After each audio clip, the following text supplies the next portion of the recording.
નમસ્તે, અમારી શાળાનું નામ શ્રી નલિયા પ્રાથમિક કન્યા શાળા છે। અમે ધોરણ 7 માં અભ્યાસ કરીએ છીએ। મારું નામ ઠાકર પરમીન વિરાટભાઈ છે। મારું નામ ચૌહાણ ત્રિષા હિતેશભાઈ છે। અમારી કૃતિનું નામ છે બાયોપ્લાસ્ટિક। અમારી કૃતિના સાધનો છે સ્ટાર્ચ, કોર્નફ્લોર, 1 ચમચી વિનેગર, 1 કપ પાણી વગેરે। અમારો મુખ્ય વિષય છે વિકસિત અને આત્મનિર્ભર ભારત માટે સ્ટેપ। અમારો પેટા વિષય છે કચરાનું વ્યવસ્થાપન અને પ્લાસ્ટિકના વિકલ્પો।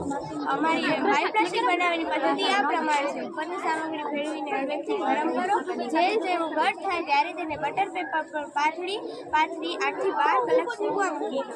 સૂકવ્યા પછી લચીલી પ્લાસ્ટિક જેવી શીટ તૈયાર થશે। ગ્લિસરીનનો ઉપયોગ ગ્લિસરીન પ્લાસ્ટિક લાઇઝર તરીકે થાય છે। તે સ્ટાર્ચને કઠણ અને અણુઓ વચ્ચે જગ્યા મૂકી દે છે, જેથી તે કઠણ મજબૂત બને છે, ચટકવાથી પણ તૂટતો નથી। બાયોપ્લાસ્ટિકને મજબૂત બનાવવા જિલેટિન અને સેલ્યુલોઝનો ઉપયોગ કરવાથી બાયોપ્લાસ્ટિક મજબૂત બને છે।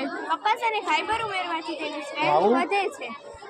બાયોપ્લાસ્ટિકના ફાયદા છે કે તે પર્યાવરણ માટે અનુકૂળ છે, તે જૂનું થાય છે ત્યારબાદ તે પ્રકૃતિમાં ભળી જાય છે, તેથી પ્રદૂષણ પણ નથી થતું, તેનું રિસાયકલ થઈ શકે છે, તેને બનાવતી વખતે કાર્બન ડાયોક્સાઇડનું ઉત્પાદન થાય છે। આજકાલ ખાદ્ય સામગ્રીમાં પણ પ્લાસ્ટિકનો ઉપયોગ થાય છે, જેથી માનવ શરીરમાં પ્લાસ્ટિકના કણો જાય છે, જેથી લોકો કેન્સરગ્રસ્ત બને છે। ચા દૂધના કપ પણ પ્લાસ્ટિકના મળે છે વગેરે। ગરમ ખાદ્ય સામગ્રી પણ પ્લાસ્ટિકના ડબ્બામાં મળે છે, જે આપણા શરીર માટે હાનિકારક છે। બાયોપ્લાસ્ટિકમાં કોઈ પણ જાતના હાનિકારક કેમિકલ વપરાતા નથી, તેનો ઉપયોગ ખેતીવાડીમાં પણ કરી શકાય છે, તે ખોરાક માટે